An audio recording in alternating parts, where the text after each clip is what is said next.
Moulin dans l'Hôtel, c'est une aventure qui a commencé il y a quelques années.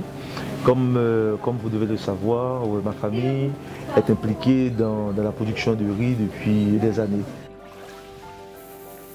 Ce local appartenait à notre grand-père qui était un notaire. Alors, en créole, ça fait notaire. Donc, c'est ça, c'est pourquoi on a décidé d'appeler ici Moulin dans l'Hôtel. La zone de l'Artibonite est particulièrement reconnue pour son potentiel risicole.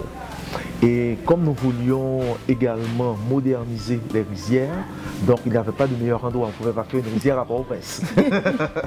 Donc il n'y avait pas de meilleur endroit de recommencer au niveau de l'Artibonite et particulièrement ici, parce que là encore nous retournons vers notre grand-père, c'est parce que ici aussi c'était à l'époque où il travaillait.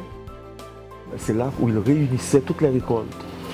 À l'époque, on faisait particulièrement dans la zone du coton, on faisait de la canne, de la banane. Et donc, il réunissait toutes les récoltes ici pour pouvoir soit les expédier sur Port-au-Prince et sur l'étranger. Notre objectif, c'est quoi? Nous voulons d'abord rendre à la terre ce qu'elle nous a donné.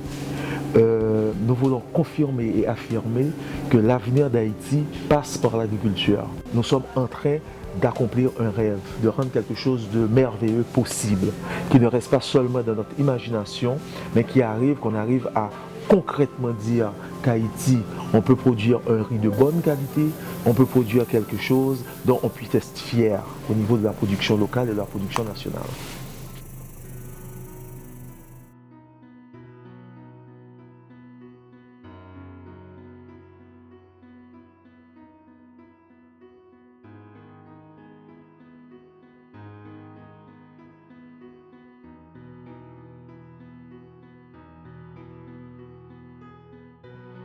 What attracted us with Moulin dans l'Hôtel, it is their location. They are located in Pont-Sondé, in the middle of a rice-producing region, and also we were very interested by the fact that they were very involved with the community. They provide services to the Rice Farmer Association, and particularly Women Rice Farmer Association.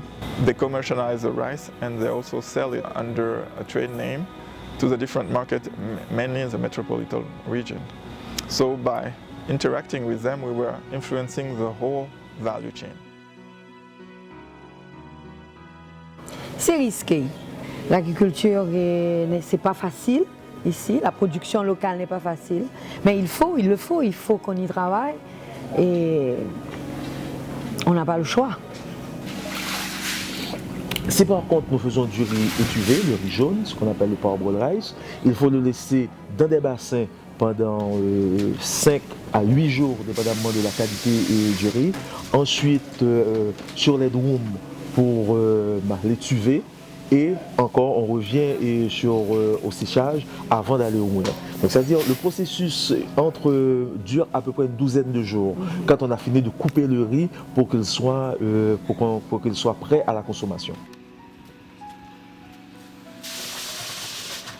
When you look at the way the rice was produced, for the workers, there was a health hazard because they had to manipulate very hot drums.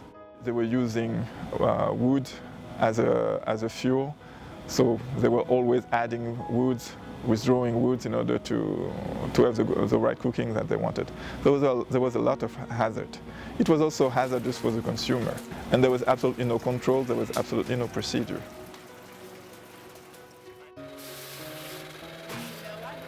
Des femmes soulèvent et manipulent des fûts avec un produit dangereux parce qu'il est chaud à haute température et manipulent ça à la main comme ça.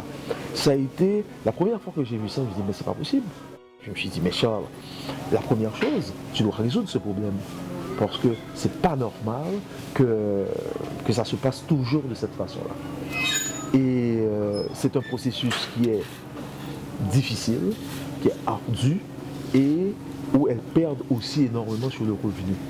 Parce que quand le riz est mal étuvée de la façon traditionnelle, elles perdent sur la valeur et de vente du produit. C'est-à-dire c'est la même variété, la même qualité de riz et elles peuvent le vendre jusqu'à 30% moins cher parce qu'il sort la qualité n'est pas bonne. Parce qu'on n'arrive pas à contrôler la qualité, soit parce qu'elles mettent trop de bois ou moins de bois, elles n'ont pas suffisamment de sel ou bien elles en ont mis trop. En fait, il y a trop de facteurs non maîtrisés. C'est-à-dire le bois, c'est un double problème, non seulement par rapport au déboisement, et aussi par rapport à la valeur calorifique, parce qu'elles ne savent pas ce qu'elles font. C'est-à-dire, elles mettent plus de bois aujourd'hui, moins de bois. Est-ce que... Et ça agit sur le produit fini. Absolument, absolument. On voulait sortir de la technique archaïque pour l'étuvage de riz. Et c'est un processus très long. Et là maintenant, on avait voulu, c'est notre rêve de moderniser, d'avoir une usine moderne. In the case of Moulin à Noter, Levé made a very substantial investment. Not only we provide the parboil plant, we wanted that this plant use clean energy. That's why we provide a solar system which produce most of the energy used by the plant. En fait, deux programmes innovants d'ailleurs. C'est-à-dire le premier, c'est le système électrique. C'est-à-dire nous allons travailler uniquement avec du solaire. C'est 21,6 kW de solaire, ce qui n'est pas négligeable. Et là maintenant, dans le deuxième programme, c'est les tubeuses, pour en parler, qui est justement un processus de modernisation des techniques pour faire passer le riz du riz blanc au riz jaune. So first we start providing technical assistance. Then we also provide management. We try to reinforce back office and we are continuously monitoring the results. Avant que nous ayons une nouvelle installation, une nouvelle usine, le travail était vraiment difficile pour nous. Mais avec la nouvelle usine que nous gagnons là, nous sommes capables de faire le travail là dans 8 heures de temps, dans 9 heures de temps, dans 10 heures de temps, selon les gens nous avons besoin de couler du riz. Et en même temps, pendant que nous avons étuvé du riz, nous avons chaudé du riz dans la nouvelle usine, nous avons ni nettoyer du riz, nous avons ni tremper du riz, nous avons ni sécher du riz. Pendant nous finissons avec, nous préparons un doum, nous steam un doum du riz, nous avons droit à plein une, à remplir l'autre. Nous avons droit à du riz qui a séché en même temps. C'est-à-dire, avec nouvelle usine, c'est vraiment un bagage, c'est vraiment une victoire pour nous dans la zone. Pour que la nouvelle usine que Moulin à Noter gagne là. Pour nous, ce projet, nous sommes en train de montrer la route. Et nous espérons que d'ici quelques années, il n'y en aura plusieurs comme nous. Dans le nouveau processus, il y a d'abord le maître mot, c'est la standardisation. C'est-à-dire, ça maintenant, on a un produit standard. À chaque fois qu'on met le riz dans l'appareil, on sait déjà qu'est-ce qu'on aura comme qualité. Ça, c'est fondamental. La deuxième chose, c'est qu'on va aussi contrôler le taux d'humidité du riz à partir des séchoirs. Et avec le taux d'humidité du riz contrôlé, on limite également le niveau des pertes, c'est-à-dire le niveau des brisures.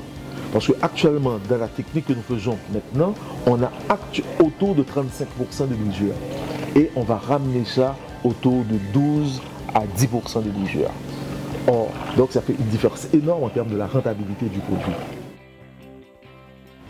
30 years ago, Haiti used to export rice, above all to the small island around us, and to the Leeward Island. But I think the reasonable goal for a producer right now is to be able to substitute import.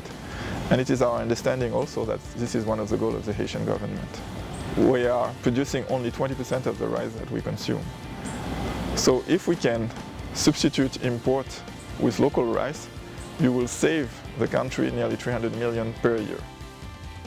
Eh bien, nous remercions la USAID de nous avoir accompagnés. Un grand merci. Ouais. Un grand merci pour avoir cru en nous, un grand merci pour avoir cru en notre projet et de nous avoir accompagnés. C'est des expériences, c'est une expérience et nous croyons que on va continuer à apprendre, on va continuer à apprendre, on va continuer à relever des défis parce que finalement l'agriculture c'est un grand défi.